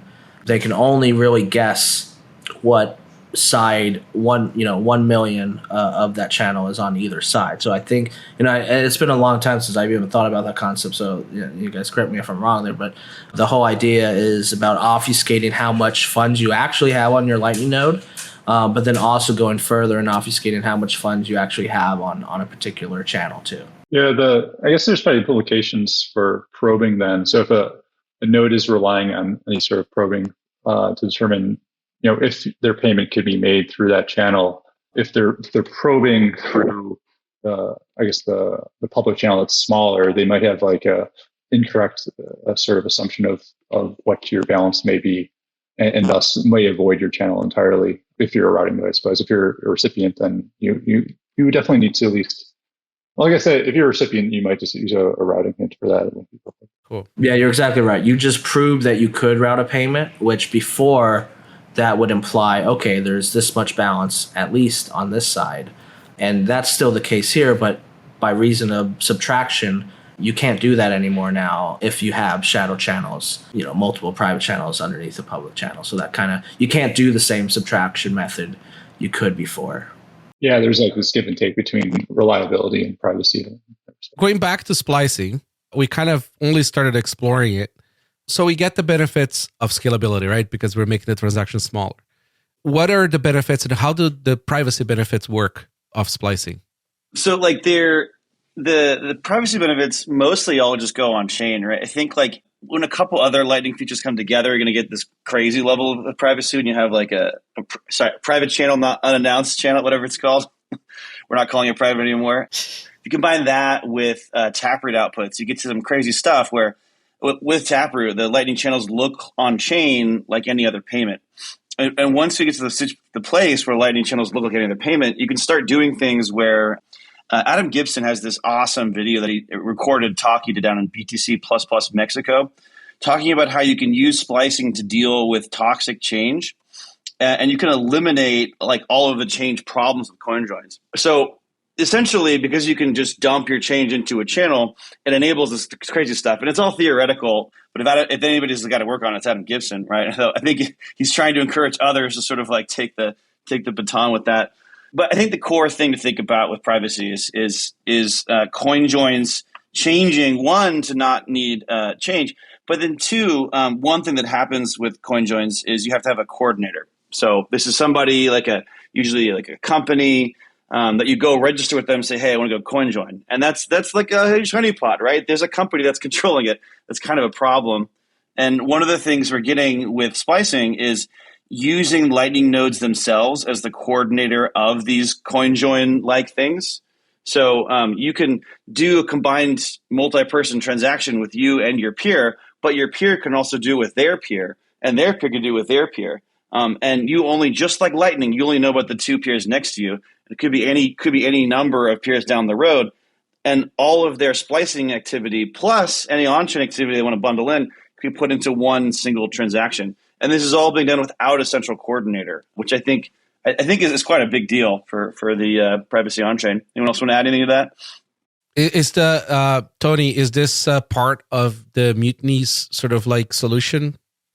Well, not immediately, but it is something that we even written about. LightningPrivacy.com. Me, Ben Carmen, Paul Miller, a few other people, Evan Kalutis, we worked on this, and we actually, both Tbast and Dusty came and presented some of their concepts to our like research group while we were going through it.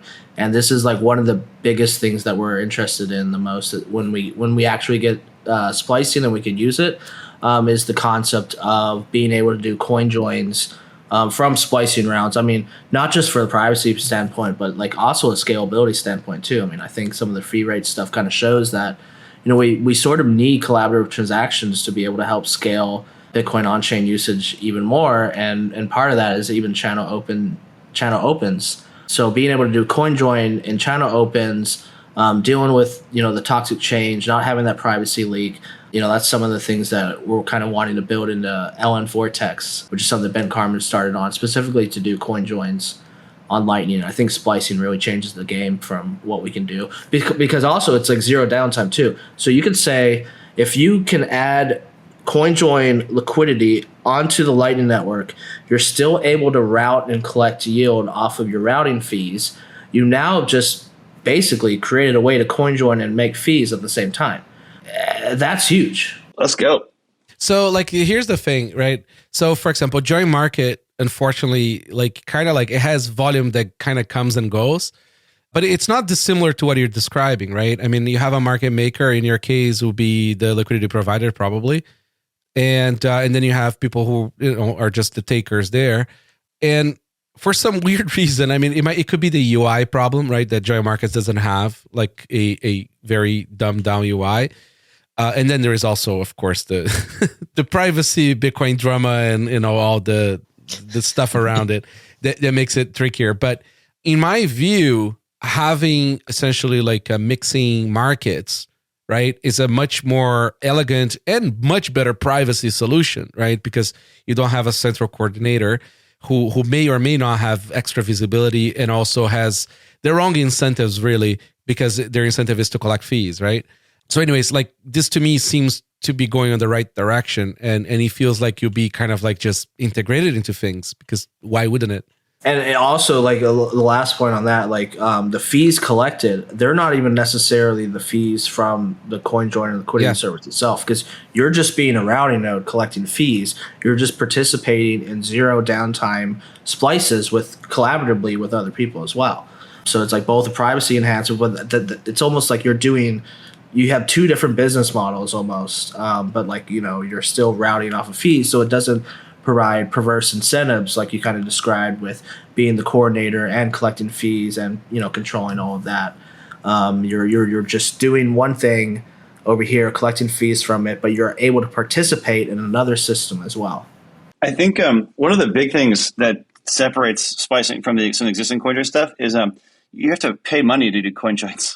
If you're doing splicing, you're literally saving money. It's cheaper to join the splice to your own transaction. And I think what that means is it's going to encourage a lot of people that want to do something on chain to be like, you know what, I don't need this today. I could wait a week, put it in a queue, wait for someone else to start a splice, someone to make that market, and then just automatically join it. And I think if you look in the long run, this should create a lot more sustainable activity in the splice network compared to something like, I don't know, join market, Yeah, could you, like, expanding on this, like, could we do a Payjoin, for example, also with something like this? Because I don't know, like, I can't see why you wouldn't be able to just like do the Payjoin and get even one more privacy set.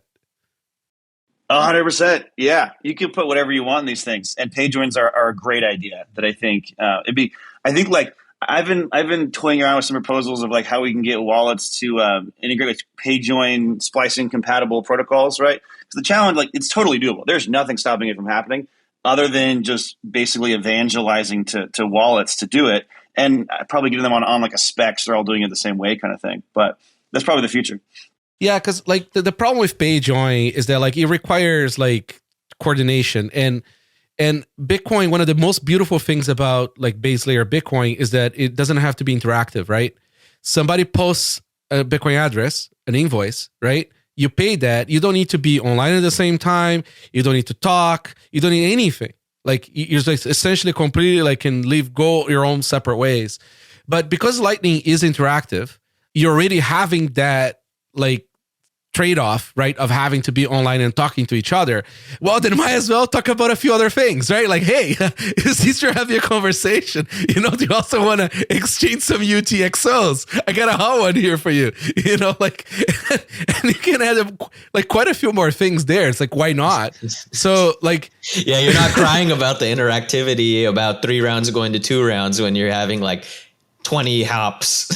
That's right. So I don't know, like, it really feels natural, right? Like to do these things with Lightning, and payments are like one of the most privacy needed parts of the whole money experience, right? Like, maybe you find some privacy on your savings, right? Where you're stocking your Bitcoin. We can argue about how that could be done and, how much privacy you need on that and all that stuff. But then like at the payment side, when you're spending it, right? Like really is the part where most people get doxxed.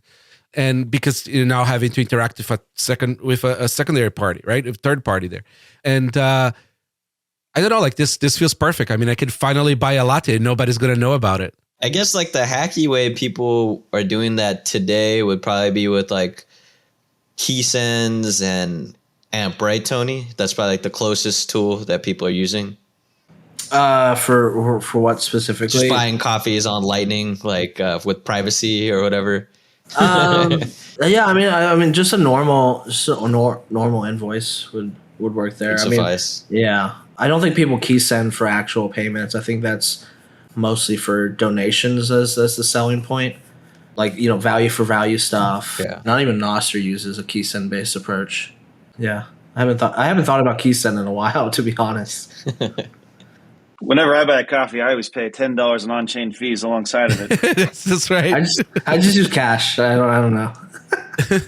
Dusty, I need to give you some of our Sats cards. They're perfect for this use case. You put $10 on here. Oh. It's also off-chain scalings. We're doing our best. We do it mountain man style, right? Like, here's private key. Take private key.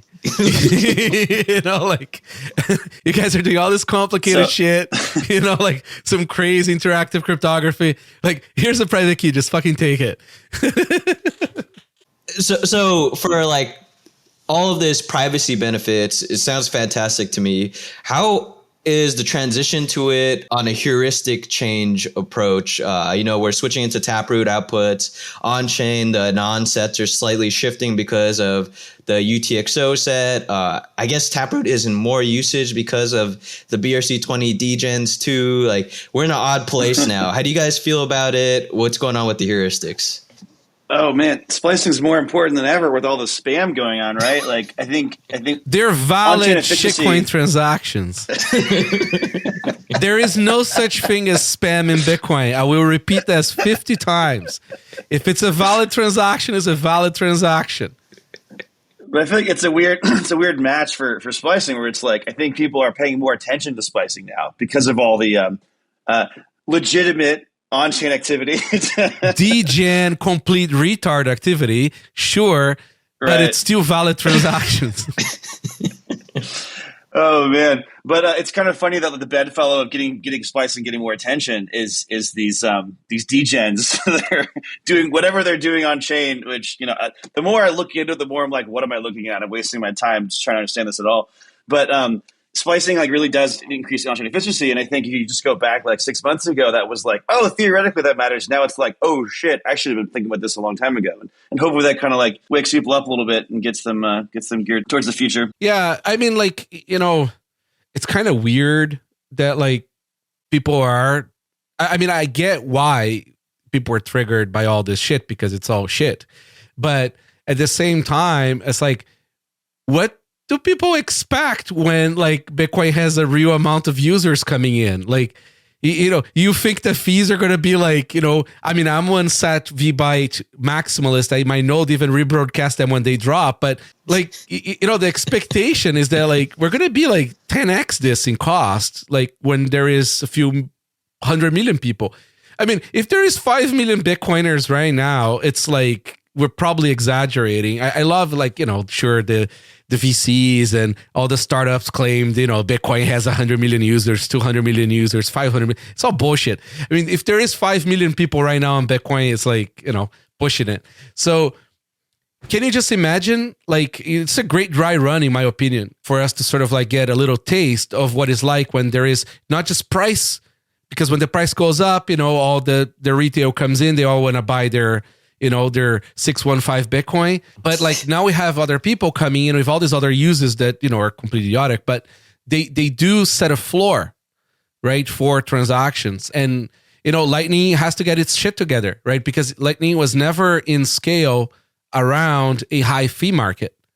I think this brings up a great point. If you look at, there's some apps like the Moon Wallet, maybe people tried MUUN, Yep. Moon Wallet, where they're trying to be this wallet where you can pay to an on-chain destination and also to a Lightning destination, right? But their concept is storing all the Bitcoin on-chain, excuse me, and moving it to Lightning on demand. That works fine when on-chain fees are like 10 cents. But now that they're like $10, suddenly every Lightning payment, which should be basically free, costs $10 on Moon. So like that kind of app isn't sustainable.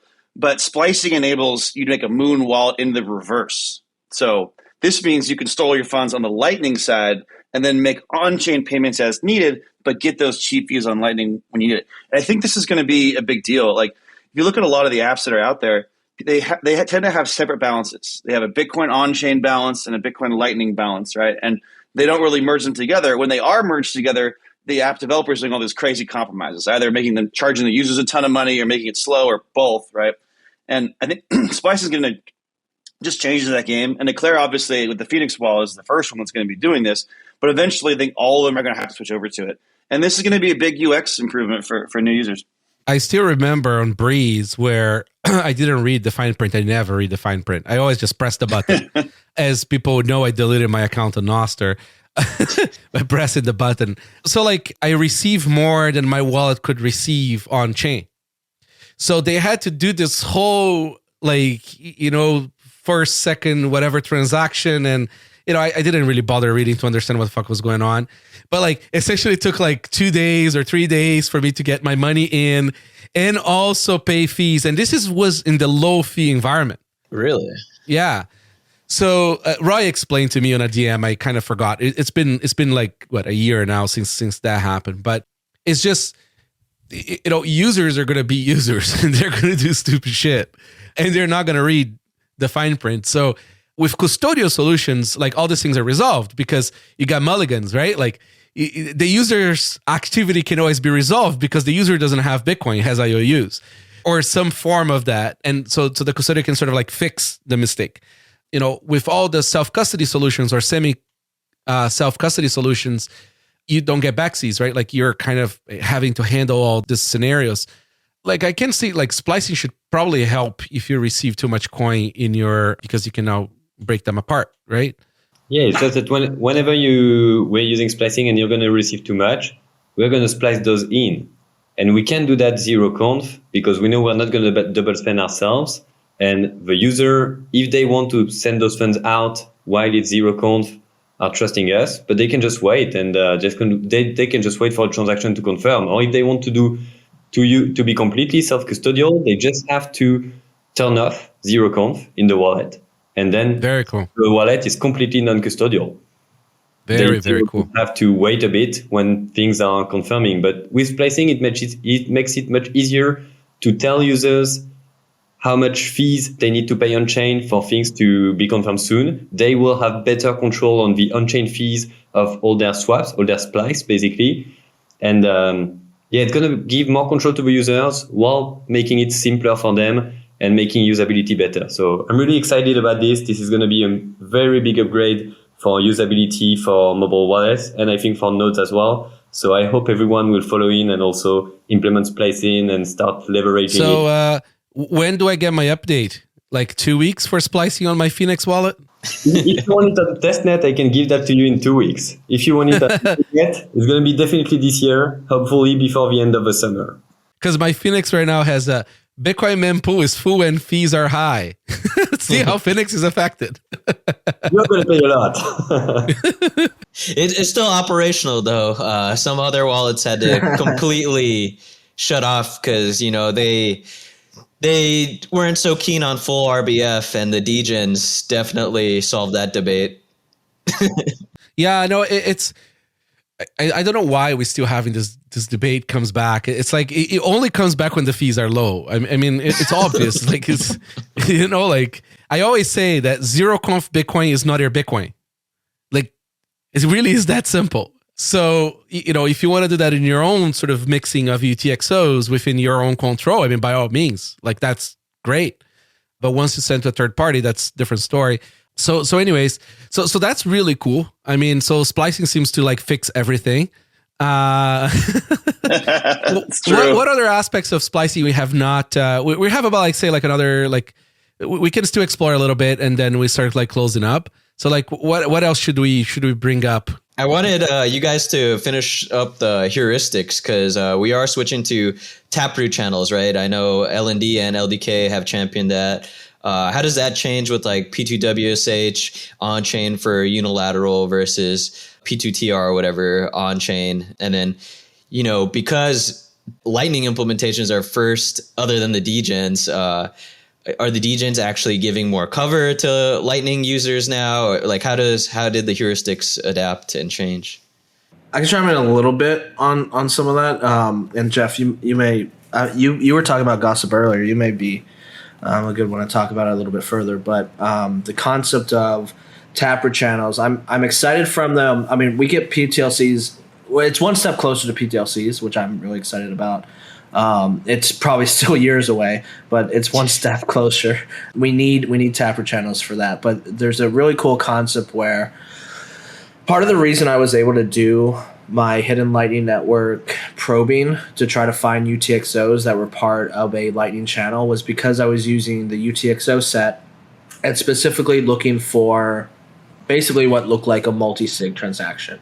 UTXO with a multi-sig output. Taproot channels, if we start moving towards those, and every spend, if we start getting to the point where every spend is a Taproot transaction, then it starts to get harder to distinguish what could possibly be a multi-sig transaction, which what could be a Lightning channel, and things like that. The missing piece, I think, is the gossip itself. If you're opening unannounced channels, that's one thing. You can make it look like it's just a normal Taproot transaction. But when you get into gossip and you publish your transaction, you publish your channel, you're automatically contributing, I am one of the owners of this multi-sig Taproot Lightning channel. And you just broadcast to everyone that can listen to Lightning gossip, which you should assume is, viewable by the whole world. I'm really curious of some of the concepts there. Jeff, if you know more on some of the gossip V2 stuff in regards to Taproot channels, you'd be better to be able to explain it. Yeah, I don't know a ton, but yeah, you're correct in that you're essentially doxing yourself by saying, this is my UTXO in the gossip process. With the V2, which again is a long way off, and it might be a step between with V1.5. Instead, you're sort of saying, I have at least this much, or I think there's a range of sort of value you have tied into a UTXO, and thus and I guess we didn't really touch on this too much earlier, but the point of actually using a UTXO in gossip is so it's a denial of service vector, I guess, if you didn't have that. So if you're just freely able to gossip without having to actually lock Bitcoin into a channel, then the gossip network is basically unusable. So we still want that property. And so with Gossip V2, there needs to be a way, it looks like with zero knowledge proofs would be the idea, to still say that you have Bitcoin locked up, but not saying exactly where it is and how much. Yeah, I'd say that the state of that proposal is basically zero knowledge proofs, magic maths, details left as an exercise to the reader, but we'll see. So I've kind of declined in my LN, whatever, keeping up with it.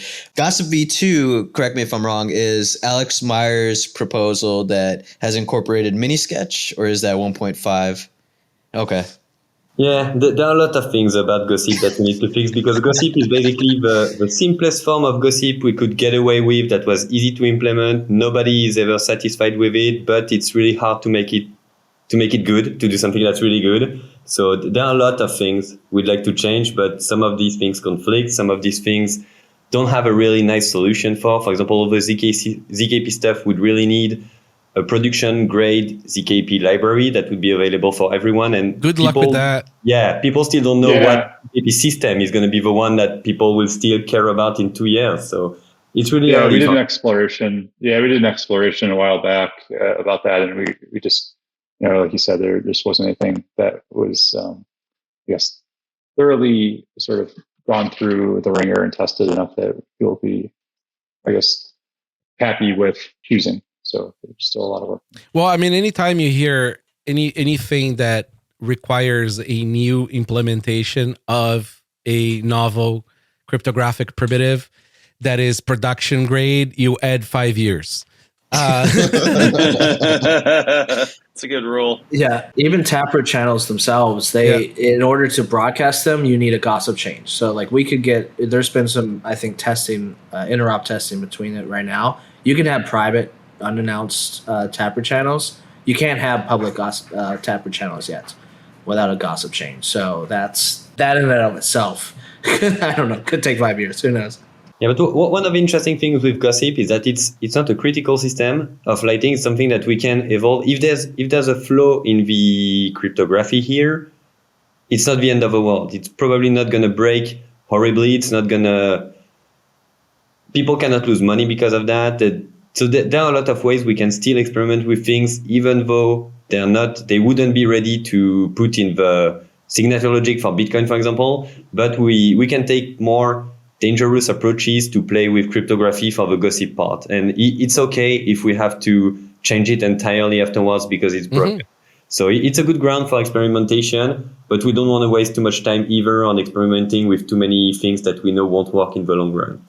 There you go. So see, if you are a researcher who can make a production grade cryptographic library, apply for a grant.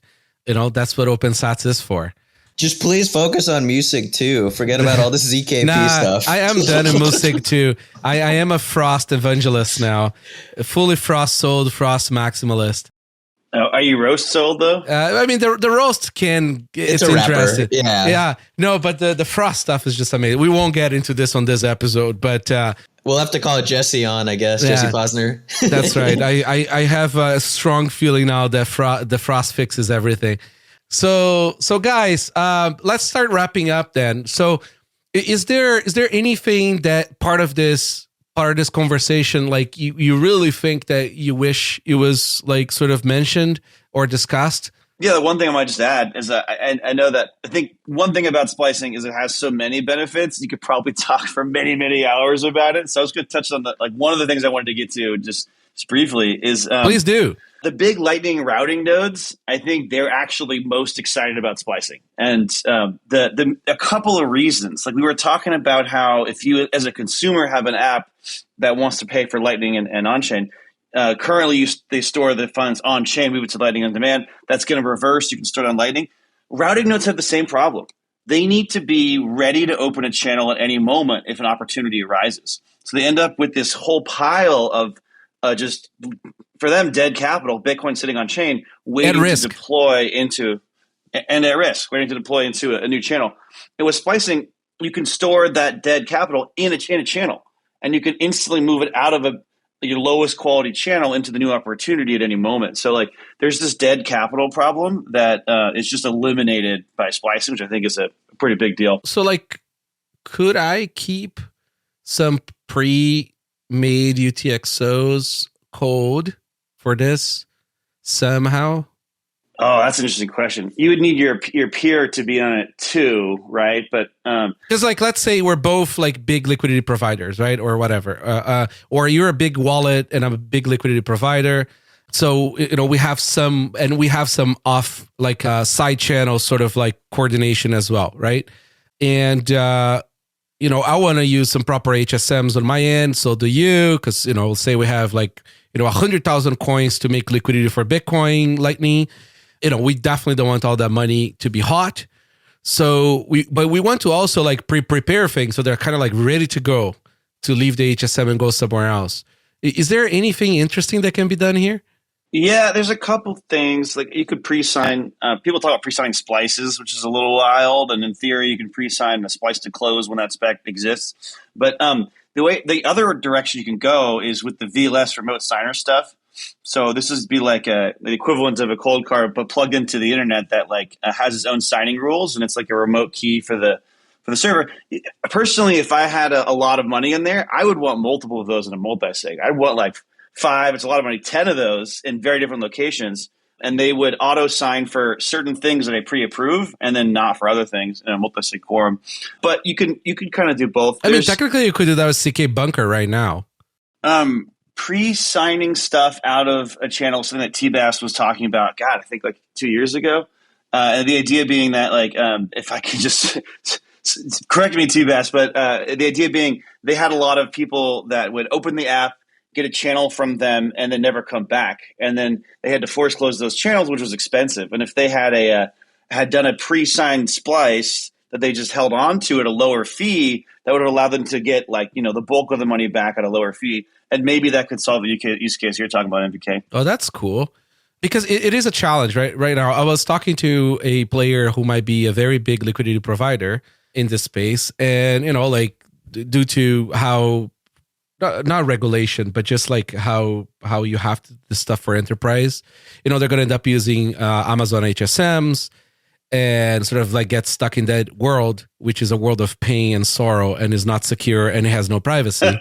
So, like, I don't know, like, I still, like, I haven't moved into this space because I still don't see a technical solution on the hardware side, aside from the current cold card HSMs, the CK bunker, right?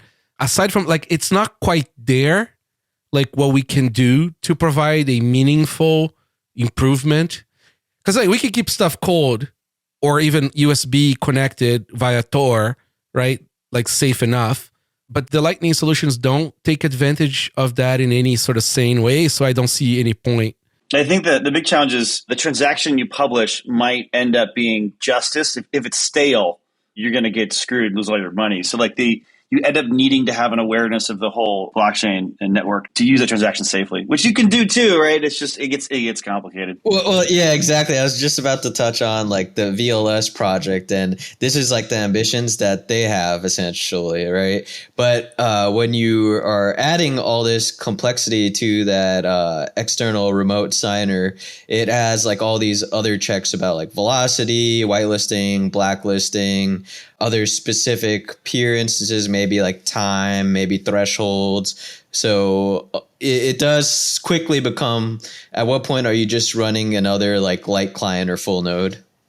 Exactly. It's just like I'm still failing to see a sweet spot for let's call it like the warm, cold, available liquidity, right? That it's not necessarily at like blind. Full risk. It's not full risk yet, right? It's not like actually hot, but it's like kind of like ready to go in a slightly different solution that like could put it could move to this other facility that like that would be probably the wallet. But anyways, that's a part that I'm curious. I just don't know yet where to go. It would be cool to see CK bunker added to maybe even one of the 6 base points, or if you guys were to hack it together. I've been trying to nerd snipe some people for a while. Yeah, I think it just goes back to just like, if you're blind signing anyways, then you're at almost the same trust model. That's right. So it's like you have to do all the policy stuff. Yep. And maybe you can still do that. You could have, I don't know, some secure channel that it talks to with your actual running node. I mean, it's hard. Once we have Frost, that it changes a bit, right? Because now we can have some better thresholds, distribution, right? Of how you move funds, the authorization of the funds. And those signatures can actually move probably through the Lightning message network as well. I don't know. It's like, this is all like sort of like moon brain for later. Yes. Let's add Frost to splicing. Let's go. That's right. Let's go. Let's move Lightning communication. Let's do it on Nostr. Let's switch. Frost splices on Nostr in 2 weeks. You heard it here first. That's right. Okay, guys. Any other things that should be part of this conversation that we missed? So I don't know if we touched on this, but there was that swap in potentium proposal. That Z-Man, which I believe is splicing. I'm only like vaguely familiar with it. I read it a little while back, but I think it's a way to essentially go from on-chain to off-chain and sort of that I guess like not quite hot manner, if you will. Is anyone else here familiar with that proposal? I've talked to Jesse Posner, I think Nadav Cohen, and maybe Matt and Steve about it. That's about it. Oh, Rendell too. Rendell explains everything so well to me. I know, like when the Galaxy brain gets a little too far, I slide into Rindell's DMs. So I think there's one more topic that I'd love to address is the ecash stuff on top of Lightning. That, like, to me, it fixes pretty much most of the scalability problems, and it makes the custodials to be 10 times better, even though there's 2 custodials. How is this affecting like your thoughts around like Lightning, if it is at all?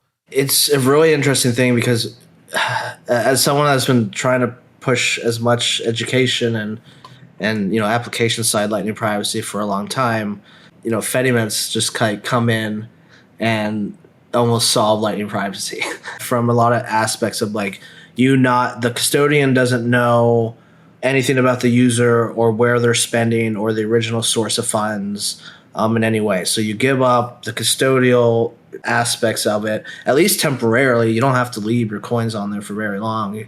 You can't do it instantly. Like there's still timing analysis and amount analysis to be aware of. There's IP address leakage, so you got to make sure you're going through Tor or maybe even something like Nostr as a way to obfuscate the source of network. So there's still a lot of other concerns, but if you do it correctly and you're willing to give up some risk, loss of funds, it's a huge improvement from a privacy perspective. Now being able to receive into a mint, now you just effectively got receiver privacy, and then being able to send that out at any time, at least waiting like a day or so, you send that out and the custodian doesn't know who the original person was. They don't even know where the source of funds came from, first of all, but then they can't correlate. This incoming payment is now correlated to this outgoing payment on Lightning. It's just a huge step up in privacy. One of the reasons why I bring this up is not because it's just the next new shiny thing. It's because, like, at least to me, like, I really believe that between Nostr and ecash is like where most of the Lightning demand is going to come in the next couple of years. I don't think it's going to be from people, normies trying to buy coffee. I think it's going to be from this sort of like side technologies trying to address some problems with like very specific solutions. So like, it's going to be like, people trying to do mining Fedi pools, right? So like they're Fedi mint pools for mining. It's going to be, this kind of like very specific thing that requires the ecash solution in a way that they're developing, and it's going to bring like huge demand for Lightning. Yeah, it also really touches on the scalability aspect of Bitcoin, and like you mentioned earlier, not everyone will have a UTXO, and the Fedi Mint model, where there's sort of these community banks, if you will, and interoperability through Lightning helps solve that, and like and this sort of community aspect is also about how do you onboard people? Like if everyone's not going to have a UTXO, well, they're going to have to earn Bitcoin, right? And I really think that's a pretty elegant solution. And hopefully you see this. I mean, like I always found ecash to be sort of like kind of like idiotic at like how it was sort of like presented and available back in the day, because you never had like an anchor of truth in it. So, it was kind of like, might as well just use like fiat. Now that we have like Lightning sort of being the IO for ecash, and that be the source of truth for that sort of mint, like it changes everything, right? Like it makes the thing like fully usable, and it does, again, it breaks down those UTXOs into smaller units and do not have a footprint on chain until you try to get out of that mint. So anyways, like I feel like, this is a lot more interesting and a lot more shippable than all that Taro stuff and all the other things that people were trying to do, like kind of like shitcoins on Bitcoin. I don't know, like it caught me by surprise at how fast, especially because of Cashew, the public development of Cashew happened, like how sort of like ahead this is and how usable it already is. All right, guys, after my ecash rant there, I think we've reached a good point here. So any final thoughts, Jeff? Yeah, so I think this we talk, a common theme, I guess, has been on-chain versus off-chain, and we talked a bit about that quite a bit, and especially as fees are rising, and just be able to design protocols with that in mind, I think is a very important thing. And there's there's things we need to do in Lightning to improve that, but we're working towards it. I think we didn't really touch on much, but like, I guess we did talk about like building on Lightning, and there's the talk about like coin joining of Lightning, but we didn't talk about onion messages and how that may be a sort of a building block into some of these protocols of the future. So it'd be pretty interesting to see where that goes. Tony. Yeah. Thanks for the conversation, guys. Yeah, I feel like everything has been said already, so I don't know if I have final thoughts, but I do think, privacy on Lightning is improving, it's getting better, and I'm really excited about some of the scalable solutions that could very well end up being a very privacy enhancing feature as well. Tbast. Yeah, thanks everyone. That was fun. And as Tony said, my conclusion would be privacy on Lightning can already be quite good depending on how you use it. It's getting better and better. Splicing is really happening. A lot of progress has been made the past year. We've discovered a lot of things, improved a lot of things, and it's really, there's no open issues anymore. Basically, we know how to do everything and do everything correctly. So it's coming, and it's going to be very useful, and it's going to be a very nice building block for everyone. Thanks, man. Dusty. Yeah, I'm just excited for the future. I think that splicing is here, Lightning's getting better and better, and there's endless challenges, but we're tackling them all. I put together a little site if people are looking for more information on splicing. I got lightningsplice.com, and the goal is to put all the resources that help try to explain things to people there in one spot. So check that out, lightningsplice.com. Very cool. By the way, guys, if anybody has any resources, links, or whatever, feel free to just put on the chat, and we're going to add to the show notes. Vivek, any final thoughts? Yeah, I just want to say thank you to all of our guests and everyone that's implementing splices. I think full credit to Dusty on the CLN side. I think Lisa as well. On the LDK side, I believe that's Jeff and maybe someone else. Jeff, you can chime in on who. Yeah, so Duncan's doing some of the preliminary work, also dual funding, and then Jervis and myself are sort of working on splicing, but really early stages. Awesome. So you're the splicing guy over there. Awesome. Yeah. So next quarter, Q3 is the goal for sometime in Q3 to have it done. Let's go. Look at that. And then thank you, Tbast, as well, who's tested the early interop for these sort of things with like V2 opens and whatnot. Really grateful for that. And I believe on the L&D side, that's someone named Eugene. Correct me if I'm mistaken. But yeah, I want to say thank you because there's just too much crap now. Like we talked about APO, LN symmetry with splices and with music too, and then incorporating that into Payjoins. And then how does that tie in with like other routing, pathfinding stuff for mobile with async payments and trampoline, so there's a lot of words there, man. Exactly. Buzzwords on buzzwords and an ever changing landscape. So I don't know how you guys do it, but really appreciate your efforts, whether on the app dev side or protocol side. Listen, guys, thank you so much for coming and giving 2 hours of your time. I find that these conversations are super important, and we need to get the information from the people who actually write the code out to the world. So it's not just the LARPers sort of like talking about the things and like seared salmon. Thank you. No, seriously, guys, thank you so much for coming on and talking about all this. It's always an education for me. I am not as versed on the Lightning things. So thank you. Hey, when Lightning at CoinKite store? So in a good fashion, like a good enterprise, we're seeking a fully managed solution because, there is real customers trying to give us real money, and I do not want to deal with that. So it's only inbound liquidity, which is a nightmare to manage too. And the invoices are not small. So, if people are trying to give you $1,000 like all the time, it's a problem. So we're working on it. We're talking to a bunch of different providers, and hopefully people will take off over our hands. And as we get more versed into non-boomer chain, bunker coin, then we can we'll do it ourselves. We have a Sea Lightning node now running for I don't know how long, a year or two, still running. It doesn't connect to anyone, but still running.